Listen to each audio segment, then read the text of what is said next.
They called it Invincible, a steel hawk that could outrun death itself. But one morning in the western desert, a British rifleman took aim, and the bullet didn't ricochet. It went straight through. 8 millimeters of armor, shattered by a single shot. What happens when the weapon you trust most becomes the lie that kills you? In 1919, Germany signed a treaty that stripped it of its armies, its pride, and its right to build the machines that had once shaken Europe. Tanks were banned. Armored divisions dissolved. The new Reichswehr was to be a shadow of the past. Foot soldiers with rifles, bound by the ink of Versailles. But somewhere inside that humiliation, German engineers began to whisper. If they could not build tanks, they would build something that looked almost harmless. Something that could move fast, scout deep, and, if needed, fight. By the early 1930s, that idea had become doctrine. The Army called it reconnaissance in force. The concept was simple. Before the heavy unit struck, small armored cars would probe the enemy's lines, gathering intelligence, marking artillery targets, mapping every ridge and road. Speed would be their shield. Silence, their weapon. From this doctrine came a demand. A vehicle light enough to fly across country roads, yet strong enough to survive small arms fire. The factories of Horch and Auto Union answered. Their engineers designed something that looked like no car before it. A wedge of steel plates bolted at sharp angles, a machine with the geometry of aggression. It would become the SDKFZ 222. It rode on the Horch 801 chassis, a four-wheel drive, four-wheel steer platform that felt more like a racing machine than a military truck. The steering system was ingenious. All four wheels could pivot together, allowing the vehicle to turn almost within its own length. It could reverse direction in seconds, an escape mechanism built for the chaos of reconnaissance. Inside, 3 men worked in tight silence. The driver sat low, staring through a slit of glass no wider than a man's hand. Above him, the commander and gunner crouched beneath an open-topped turret, protected only by wire mesh meant to deflect grenades. Their view of the battlefield was clear, but so was their vulnerability. On paper, the numbers looked impressive. A 3.5-liter V8 producing 75 horsepower, a top speed of 80 kilometers an hour, an automatic 20mm autocannon capable of spitting out fire at 280 rounds per minute. German propaganda called it a steel hawk, a predator for the new mechanized age. But the armor, the very heart of its promise, was paper-thin. 8 millimeters of rolled steel, sloped to create the illusion of strength. Enough to stop a pistol, maybe a burst from a submachine gun. But not much more. German doctrine dismissed the concern. Reconnaissance, they argued, was not combat. The 222 would see, not fight. It would watch the enemy from a distance, radio its findings, and disappear before the first shot landed. Mobility was survival. Protection was secondary. In the classrooms of the Panzertruppenschule, officers taught that armor was a tool of psychology. If a soldier believed his vehicle could protect him, he would push forward. Confidence, they said, was thicker than steel. So crews were trained to trust their machines, to drive hard, to take risks, to believe the angles would save them. When production began in 1937, the 222 looked futuristic, angular, fast, efficient. Germany had found a way to rebuild its armored arm without breaking the treaty's letter. By calling them reconnaissance vehicles, the Reich had sidestepped the law, and in doing so, it had built the seed of a new army. By 1939, these cars rolled into Poland at the tip of the spear.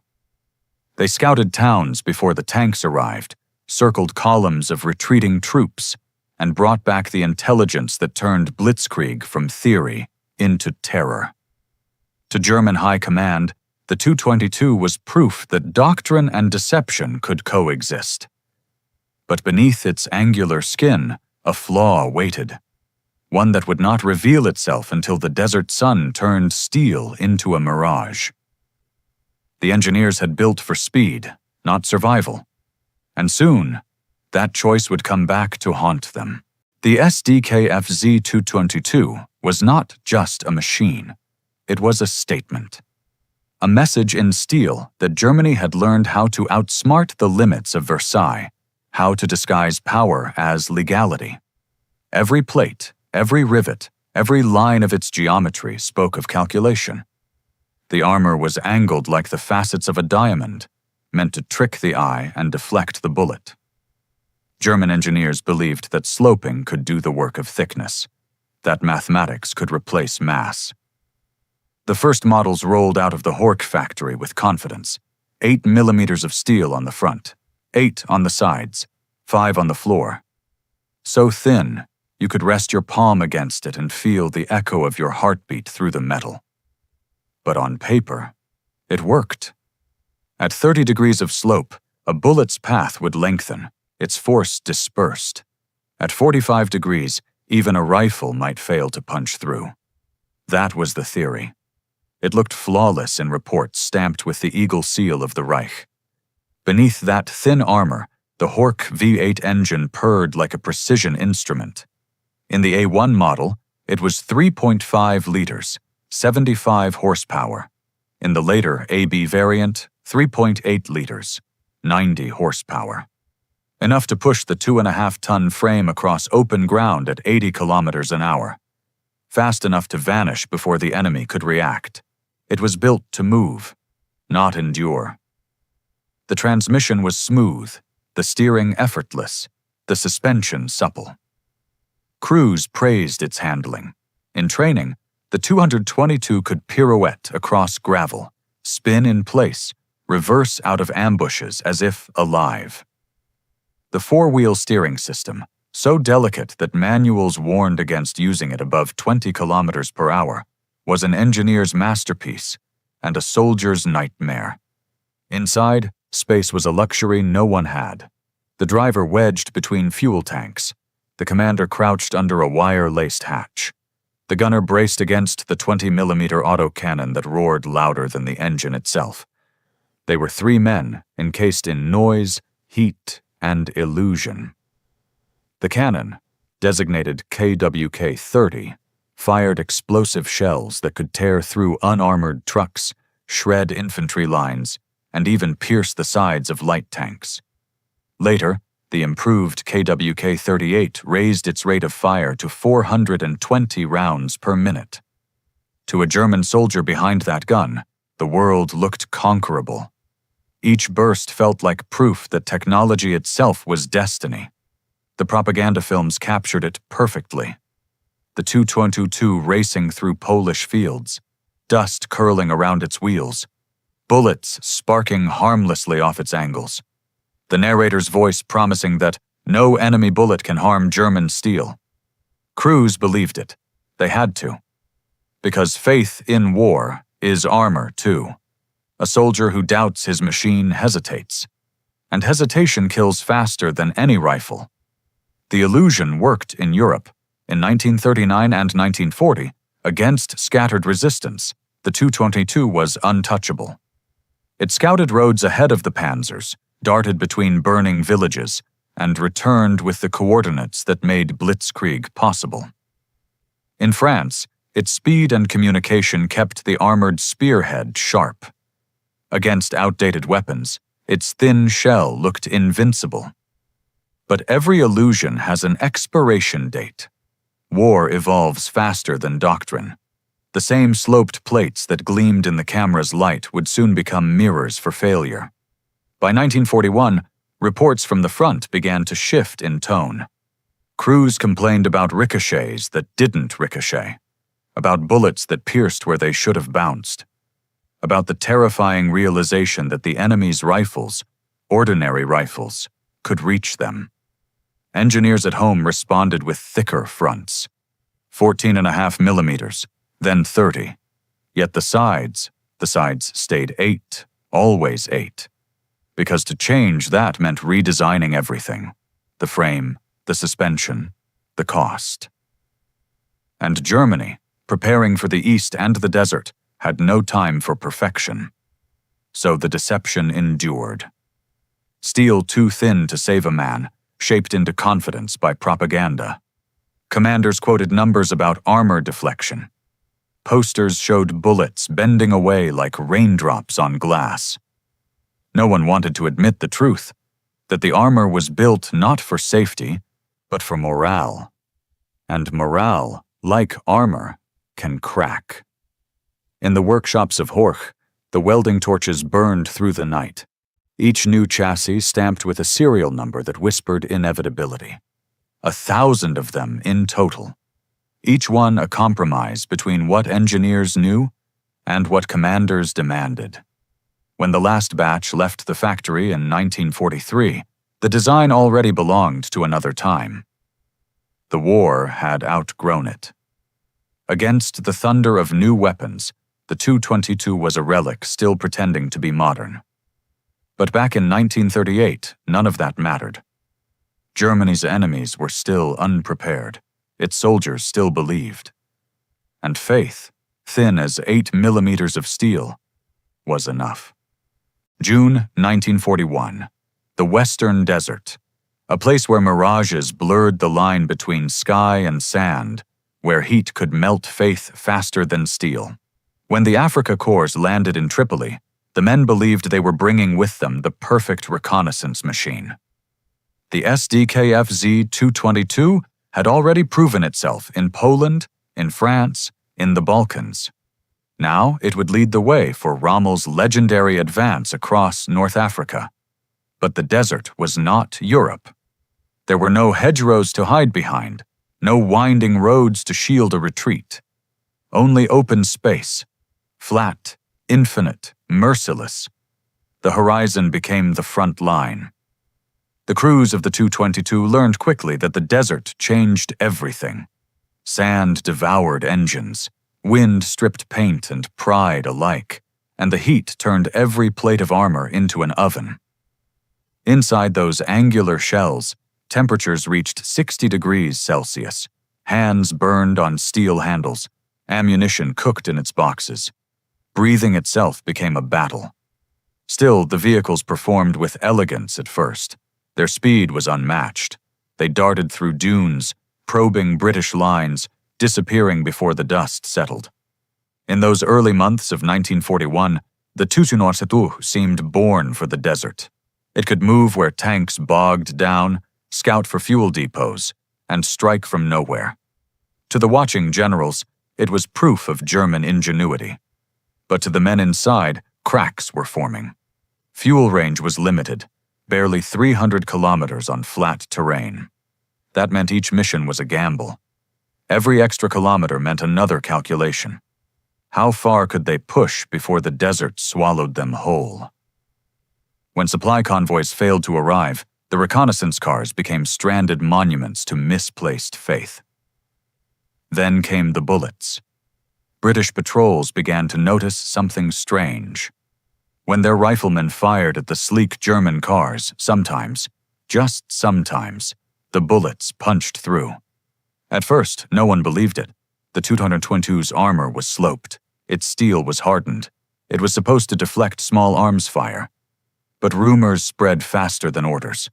Stories of crews dying inside their vehicles after a single rifle shot. Reports of blood spraying through viewports, of men clawing at jammed hatches as their armor betrayed them. The first confirmed incident came near Machili. A British patrol ambushed a small German column at dawn. A single Lee Enfield rifleman, using armor-piercing rounds, fired at the flank of a 222 moving across open ground.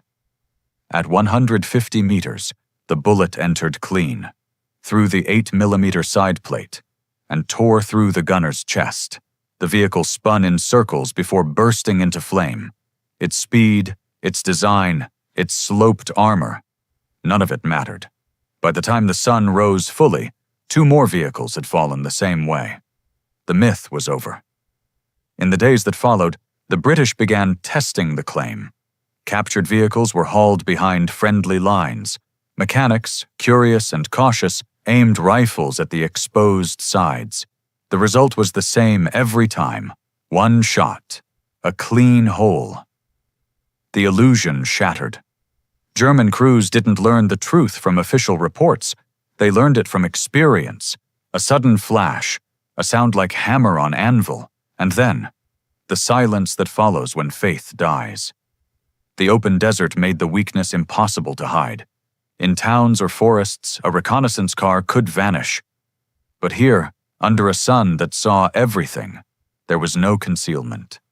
A 222 moving across sand was a silver target glinting for miles. The same geometry that once made it beautiful now betrayed it.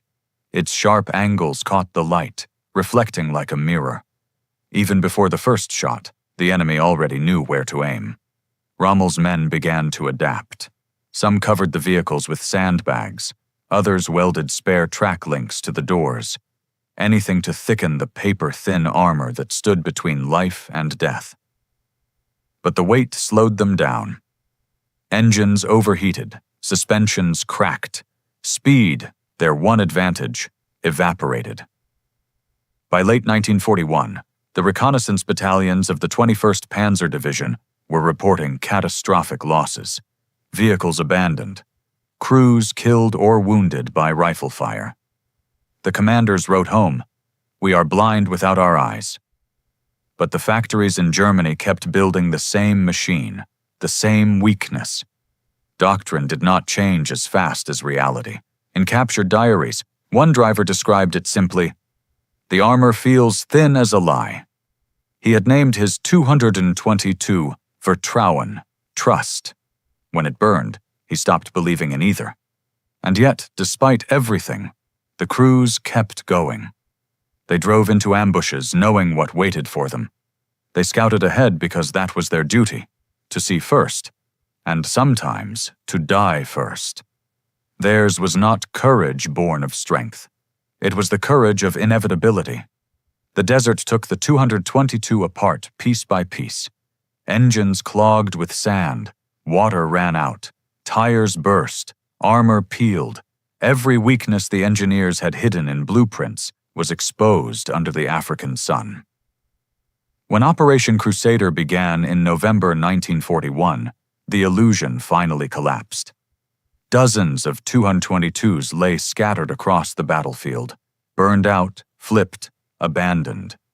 British troops walked among them, touching the holes punched clean through their sides, whispering in disbelief. Steel that had been sold as invincible was thinner than the barrels of their own rifles. By year's end, even German reports could no longer deny it. The SDKFZ 222, the pride of early blitzkrieg, had become a liability, a vehicle too light to fight, too slow to flee, too weak to endure. And yet, for all its failure, it had revealed something far greater, that in war, belief can build machines as surely as metal can. And when belief dies, even steel can crumble like dust. Behind British lines, in a patch of sand flattened by tire tracks and shell craters, a group of mechanics stood around a captured German armored car. Its paint was still fresh, gray-blue under the desert sun, the black cross stark against the dust. It looked fierce, angular, perfect. And yet inside, the smell of burnt oil and blood lingered. The vehicle was an SDKFZ 222. It had been abandoned during Operation Crusader when Rommel's forces retreated from Tobruk. To the British, it was a prize, a chance to see what made German engineering tick. The men circled it like hunters around a wounded animal. They tapped the armor with wrenches, measured the thickness with calipers, 8 millimeters on the sides, 5 on the belly. "Thinner than a bloody lorry," one of them muttered. At first, they treated it as curiosity. Then someone said, half joking, "Let's see what it can take." They fetched a Webley pistol. 9mm rounds clinked harmlessly against the hull. A Sten gun rattled next. Same result. Dents. No holes. Then came the rifle, a Lee Enfield No. 4, chambered in .303 British. The shooter loaded a single black-tipped cartridge, the W Mark I armor-piercing round. It had a hardened steel core, a bullet designed for one purpose, to punch through metal. He took aim from 50 yards. The desert wind fell still. The shot cracked through the air. Sharp, final. The sound of impact was not a ricochet. It was a thud, deep and certain. When they walked forward, the result was undeniable. A hole the size of a thumb had appeared in the side plate, clean through. No one spoke. Then someone whispered, "Bloody hell, it went straight through." They fired again. And again. Each shot tore another hole. The armor peeled like tin. By the 5th round, the myth of German invincibility was gone. A sergeant leaned against the car, staring through the punctures. "You could drive nails with this gun," he said quietly, "and knock out a tank while you're at it." Word spread fast. Within days, the 8th Army's intelligence officers had filed reports. British riflemen were told, "If you face one of these German scout cars, aim for the sides, use armor-piercing ammunition, and fire until you see smoke." The 222 was no longer untouchable. It was vulnerable. Terribly, tragically vulnerable. The captured vehicles were sent north, to the School of Tank Technology in Chertsey, Surrey. There, under the cold English rain, the tests were repeated with scientific precision. Officers from the Royal Armoured Corps watched as engineers documented every hit: 303 AP, 3006 Springfield, 13.mm Boys anti-tank rifle. Each weapon left its mark. Each bullet told the same story. The armor was too thin, the slope too shallow, the faith misplaced. What shocked the analysts most wasn't the weakness itself. It was how deliberate it seemed. The 222 had been engineered for speed, not survival. It was never meant to stand and fight. But propaganda had turned it into a symbol of strength, and men had died believing in that lie. Reports were compiled, typed on thin paper, stamped secret, distributed across the empire, from Cairo to Calcutta, from London to Lagos. Infantry manuals were updated. Training instructors began each briefing with the same sentence: "Remember, the German 222 can be destroyed by your rifle." The knowledge spread like wildfire. Commonwealth troops, Australians, New Zealanders, South Africans, began hunting them deliberately. A car spotted on the horizon no longer meant retreat. It meant opportunity.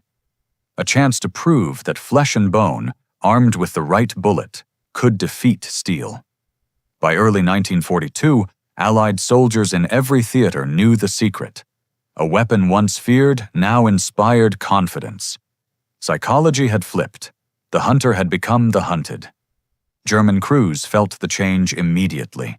They sensed it in the way British patrols no longer scattered at their approach. They saw it in the calm faces of riflemen who stood their ground and took aim. When bullets struck, the armor rang hollow. When shells hit, it cracked. Inside those vehicles, fear replaced faith. Back in London, analysts compared test results side by side. Against an 8mm plate, the 303 armor-piercing round could penetrate at 175 yards. The American 3006 M2 AP at over 200. The verdict was unanimous. The SDKFZ 222 was obsolete the moment the first armor-piercing bullet was fired in anger. And yet, this revelation was more than a technical victory. It was psychological warfare at its finest. For every Allied soldier who learned that a rifle could kill an armored car, morale soared. For every German crew who realized their shield was paper-thin, morale crumbled. In the desert, rumors traveled faster than tanks. One captured driver confessed under interrogation. "They told us the armor was strong. We believed it, until the bullets came through." That confession became the closing line of the British report. Printed in black ink, underlined once, "Enemy armor not impervious. Infantry weapons effective." It was the kind of sentence that could change a war. not through firepower, but through belief. A single bullet had done what entire battalions could not. It had pierced not just the armor of a vehicle, but the myth that protected an army. From that day on, every rifleman in the 8th Army carried not just ammunition, but certainty. The next time they saw that angular silhouette on the horizon, they didn't run. They raised their rifles and fired. By the winter of 1941, the secret was out. The myth of the invincible German scout car had crossed borders, carried not by spies or intercepts, but by stories told in mess tents, in trenches, in whispers between soldiers who had seen it die. In the Soviet Union, the news arrived not through rumor, but through wreckage. A captured SDKFZ 2222 rolled into Moscow on the back of a flatbed truck, paint scorched, wheels shattered, bullet holes stitched across its sides like scars. Crowds of engineers and officers gathered around it in silence. To them, it was a revelation. The enemy's prized reconnaissance machine had fallen to rifle fire. At the Gaze factory in Gorky, the engineers took it apart piece by piece. The chief designer, Vitaly Grachev, ran his fingers along the angled plates. He admired the craftsmanship, the faceted geometry, the clever use of slope. Then he measured the thickness, 8 millimeters. He looked up and said quietly, "They trusted this?" The Soviets studied the vehicle, learned from its strengths, and corrected its failures. They created their own answer, the BA-64. Smaller, lighter, simpler. 9 millimeters of armor instead of 8. 2 men instead of 3. Cheap to build, easy to repair, and fast enough to outnumber anything Germany could field. Where the Germans built 1,000 Tu-22s, the Soviets would build 9,000 BA-64s. Quantity over perfection. Pragmatism over pride. The difference between surviving a war and losing one. Across the Atlantic, the Americans were performing their own autopsy. Captured vehicles, shipped from North Africa, arrived at Aberdeen Proving Ground and the Ordnance Department in Detroit. There, under laboratory lights, U.S. engineers repeated the same tests. M1 903 Springfields, M1 Garands, Boys anti-tank rifles. The results matched what the British already knew.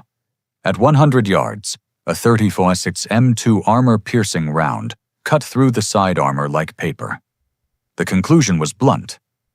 Enemy light armored cars, vulnerable to small arms fire. For American infantrymen preparing to fight in Tunisia, that single sentence was worth a division's worth of courage. They no longer feared what they could destroy. Meanwhile, British intelligence circulated the findings across the Commonwealth. From Cairo to Nairobi, from Delhi to Sydney, every unit received updated field instructions. The bulletins were clinical, factual, unemotional. Armor thickness, 8 millimeters, effective countermeasure, 303 AP ammunition, recommended engagement range under 200 yards. But behind those words was something far larger, the quiet empowerment of an army. To a rifleman crouched in the dust of Libya, that knowledge changed everything. It meant he could stand his ground. It meant he could fight back. The Germans noticed. Reports from the Africa Corps grew darker. Commanders complained that reconnaissance cars were being lost to rifle fire. Crews reported that Allied infantry no longer ran. They stayed. They aimed. They killed. Morale cracked. In response, Berlin tried to adapt. New variants were drawn up on paper. The SDKFZ 234 series, known as Puma. Heavier, thicker, deadlier. 30 millimeters of armor on the front, 14 on the sides, and a 50-millimeter cannon that could threaten even tanks. It was everything the Tu-22 should have been. But by the time it reached the battlefield in late 1943, it was too late. Germany was already losing the war it had once dictated. The skies belonged to the Allies, the seas to their convoys, the ground to their numbers. And so the Puma arrived as a ghost. Too few, too late, too burdened by a legacy of failure. While the Reich struggled to replace its broken machines, its enemies were learning from them. The British refined their own designs, the Daimler armored car, the Humber, the AEC, all thicker, all stronger, each a quiet rebuttal to German arrogance. In Moscow, Grachev's BA-64 rolled off assembly lines by the hundreds every month. In Detroit, the M8 Greyhound took shape, sleek, six-wheeled, fast, and armed with a 37mm gun. Each nation had taken what the 222 promised and made it real. By 1943, the once feared German scout car had become a teaching tool, a museum of mistakes still fighting in real time. Its open turret now invited death from above. Its thin sides betrayed every man who trusted them. And its silhouette, once the sharp edge of blitzkrieg, had become a symbol of a fading empire. Still, the 222 remained on the front lines, because Germany had no choice. Production lines were exhausted, materials scarce, and doctrine inflexible. Even when reports labeled the vehicle unsuitable for reconnaissance under enemy fire, it kept rolling, because there were no replacements left to send. In a sense, the Allies had done more than expose a flaw. They had exposed a philosophy, the idea that perfection on paper could survive imperfection in reality, that speed could outrun truth. By 1942, every bullet that pierced an SDKFZ 202 was not just penetrating steel, it was puncturing the myth of German engineering supremacy. The same myth that had fueled the invasions of Europe was dying in the sand. From Surrey to Moscow to Detroit, from the British labs to Soviet workshops to American proving grounds, the verdict was unanimous. Germany had built a marvel of movement, not of protection. A weapon that looked unstoppable until the day the world stopped believing in it. And once the world stopped believing, even the steel surrendered. By the end of the war, the SDKFZ 222 was a relic, a survivor not of triumph, but of necessity. It lingered in the ranks of retreating divisions, its engine coughing smoke, its armor pitted with the memory of 1,000 bullets. What had once symbolized speed and confidence now limped across a continent in ruins. In 1945, the last of them rolled through the shattered streets of Berlin, dust-covered, dented, and exhausted. They were guarding convoys of refugees, escorting trucks that had nothing left to protect. The 20mm autocannon still looked menacing, but the men behind it knew the truth. If an enemy rifle found them, no amount of bravery could save them. When the guns finally fell silent, Allied soldiers walked among the wrecks. They ran their fingers along the holes in the armor, tracing the paths of bullets that had written history. Each vehicle told the same story, a design that had outlived its purpose, a weapon that failed its promise. In the months that followed, captured 222s were shipped across the world for study, to England, to America, to the Soviet Union. In laboratories and proving grounds, engineers dissected them like fossils from a vanished species. They examined the engine, the angles, the welds. They praised the craftsmanship, but not the judgment. It was a masterpiece built on the wrong idea. The Allies learned from it. They understood that protection could never again be sacrificed for speed. That armor, even light armor, must save the man before it saved the mission. From that realization came an entire generation of vehicles: Daimlers, Humbers, Greyhounds, BA-64s, each a descendant of a German mistake. But in Germany, the story ended differently. Factories that once forged reconnaissance cars now lay in ashes. Blueprints burned, designers scattered or captured. The same industrial genius that had promised dominance left behind only ghosts of steel. And yet, the 222 did not vanish completely. A few survived the scrapyard. One stands today at Bovington, its plates faded, its tires deflated, its silhouette eerily intact. Another rests in the American Heritage Museum, its gun silent, its scars untouched. In quiet halls and under museum lights, the thinness of its armor is impossible to ignore. Visitors reach out and touch it, expecting to feel the weight of history, only to realize how light it truly is. 8 millimeters. That was all that separated a soldier from death. 8 millimeters between confidence and catastrophe. Modern eyes can see the flaw immediately. But in 1937, it was invisible, buried beneath doctrine, pride, and the illusion of progress. The Germans had believed that war could be won by precision and calculation. They forgot that war is chaos, and chaos respects nothing as fragile as theory. The SDKFZ 2-22 became a lesson carved in steel. Speed without protection is vanity. Technology without empathy is blindness. And the belief that courage can replace armor, that belief kills men faster than bullets. For the soldiers who fought in them, there was no bitterness in the end, only understanding.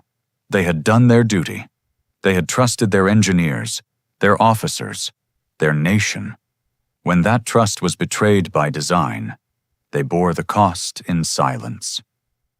To drive a 222 was to live with the knowledge that any fight might be your last. To climb into it each morning was an act of quiet defiance. Historians often speak of tanks and bombers when they describe Germany's fall, but the 222 tells a smaller, more intimate story. The story of faith misplaced. It reminds us that even the most advanced technology can become a trap when it forgets the human being inside it. In every museum where one stands today, the armor still bears its wounds. Bullet holes that never healed. Cracks along weld seams that time could not erase. They are not flaws, they are testimony. Because the SDKFZ 222 was never just a machine. It was a mirror, reflecting the arrogance of an era that believed perfection could be engineered, and fear could be outdriven. In the end, that arrogance died in the desert, in the forests, in the streets of Berlin. But the machine remained, a silent reminder of how thin the line can be between confidence and catastrophe. 8 millimeters. That was the distance between a soldier's heartbeat and history's judgment. The desert is silent now. The wind moves over what remains, a rusted frame half buried in sand, its angles softened by time. A single bullet hole pierces the hull, clean and perfect, the size of a man's thumb. Once, this steel was pride. Now, it is memory. The 20-millimeter cannon points nowhere, frozen in its last command. The paint has faded, the insignia almost gone, but the shape endures, still sharp, still defiant. A museum light flickers across its surface. Children press their hands against the glass, tracing the outlines of a war they never lived. 8 millimeters of armor between life and death, between faith and fact. Somewhere, in the dust that clings to its tires, the echoes remain. Engines starting at dawn, voices shouting over radio static, the sudden crack of a rifle that changed everything. And if you listen closely, beneath the hum of history, you can still hear it breathe, a whisper of steel and regret, a truth buried in every war. Sometimes the armor we trust most is the first thing that fails us.